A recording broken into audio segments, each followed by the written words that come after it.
Good morning बच्चों। आज हम लोग स्टार्ट करते हैं आधुनिक के चित्रकारों का part fourth. Part third, second and first हम लोग पिछली क्लासों में कवर कर चुके हैं। तो पार्ट फोर्थ का फर्स्ट क्वेश्चन स्टार्ट करते हैं। 1887 ईस्वी में मद्रास कला विद्यालय के प्रधान शिक्षक कौन थे? लॉर्ड किचनर, आनंद कुमार स्वामी, ईवी हैवल या इनमें से कोई नहीं। 1887 ईस्वी में मद्रास कला विद्यालय के प्रधान शिक्षक ईवी हैवल बने थे। ओके, ईवी हैवल का पूरा नाम क्या है? अर्नेस्ट बेनफील्ड हैवल। ईवी हैवल का जन्म कब हुआ था? 1861 में। और कलकत्ता कला विद्यालय में ईवी हैवल प्राचार्य कब बने थे? 1896 में। ओके, आगे बढ़ते हैं हम लोग। कला एवं स्वदेशी नामक पुस्तक किसने लिखी? अवनी बाबू ने, रविन्द्रनाथ ने, ईवी हैवल ने या आनंद कुमार स्वामी ने? तो कला एवं स्वदेशी पुस्तक लिखी है आनंद कुमार स्वामी ने। ये आनंद कुमार स्वामी का जन्म कब हुआ था? 1877 में। ओके, कहाँ पर हुआ था आनंद कुमार स्वामी का जन्म? श्रीलंका में, कोलंबो शहर में। ठीक है। ओके, कला और स्वदेशी पत्रिका कहाँ से प्रकाशित होती है? मद्रास से। और कब प्रकाशित हुई थी? 1910 में। ठीक है, आगे बढ़ते हैं हम लोग। याकोहामा ताइकान तथा हिशिदा नामक दो जापानी चित्रकार अवनीनाथ के घर में कितने वर्ष तक रहे? 5 वर्ष तक, 3 वर्ष तक, 4 वर्ष तक या 2 वर्ष तक? तो याकोहामा ताइकान और हिशिदा अवनीनाथ के घर पर 2 वर्ष तक रहे थे। और इन दोनों अवनीनाथ को इन्होंने कौन सी शिक्षा दी थी? वास की शिक्षा दी थी। ओके, आगे बढ़ते हैं हम लोग। कला के मर्म को समझने के लिए ईश्वरी प्रसाद ने कहाँ भेजा गया था? कला के मर्म को समझने के लिए ईश्वरी प्रसाद को कहाँ भेजा गया था? जोगीमारा, बाग, अजंता या इनमें से कोई नहीं? तो ईश्वरी प्रसाद को भेजा गया था अजंता। ओके, तो हम लोग थोड़ी चर्चा करते हैं अजंता की। अजंता कहाँ पर है? महाराष्ट्र में। और किस नदी के किनारे है? बघोरा नदी के किनारे है। अजंता में कितनी गुफाएं हैं? 30 गुफाएं हैं। ओके, क्रम संख्या के अनुसार कितनी गुफाएं हैं? 29। ठीक है। बाघ गुफा कहाँ पर है? मध्य प्रदेश में। ठीक है, कहाँ पर है? मध्य प्रदेश में। ठीक है। और जोगीमारा कहाँ पर है? छत्तीसगढ़ में। ठीक है, तो हमारा राइट आंसर क्या होगा? अजंता। ठीक है, आगे बढ़ते हैं हम लोग। जोगीमारा गुफा की भित्ति चित्रकारी की प्रतिलिपि असित कुमार हलदार और सम्रेरनाथ गुप्त ने किस सन में बनाई? 1914 में, 1915 में, 1912 में या 1913 में? तो असित कुमार हलदार और सम्रेरनाथ गुप्त ने जोगीमारा की प्रतिलिपि 1914 में बनाई। ओके, तो जोगीमारा कहाँ पर है?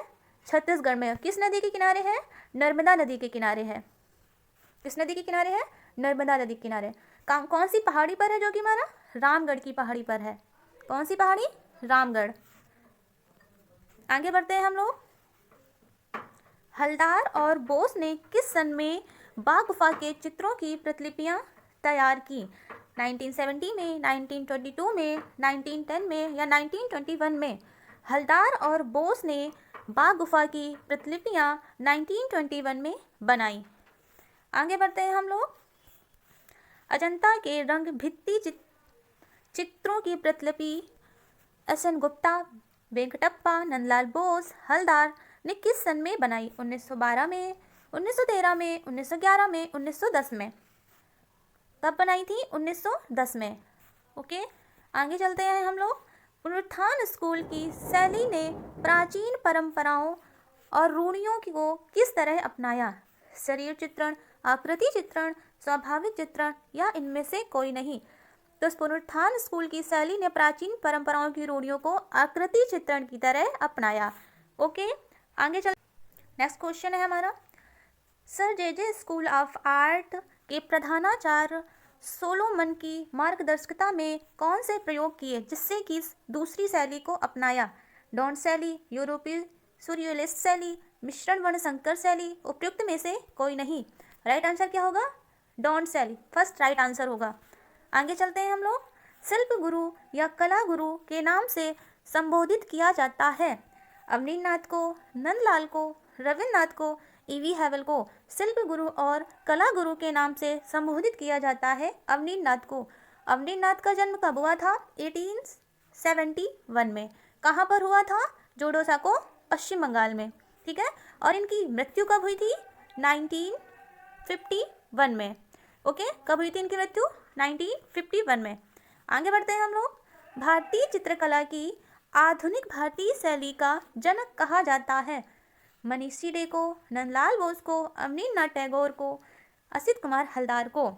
तो भारतीय चित्रकला की आधुनिक भारतीय शैली का जनक अवनींद्रनाथ ठाकुर को कहा जाता है। थोड़ा समझ लेते हैं हम लोग इसमें। मनीषी डे का जन्म कब हुआ था? 1906 में। 1906 में मनीषी डे का जन्म हुआ था। कहाँ पर हुआ था? पश्चिम बंगाल में। ओके। नंदलाल बोस का जन्म कब हुआ था? 1882 या कहीं कहीं पर 83 भी दिया होता है। ओके, आगे बढ़ते हैं हम लोग। असित कुमार हलदार का जन्म कब हुआ था? 1890 में। 1890 में असित कुमार हलदार का जन्म हुआ था। कहाँ पर हुआ था? पश्चिम बंगाल, कोलकाता में। ठीक है, आज हम लोग यहीं तक रखते हैं बच्चों। वीडियो अच्छी लगी हो तो वीडियो को लाइक एंड सब्सक्राइब जरूर करिएगा। Thanks for watching.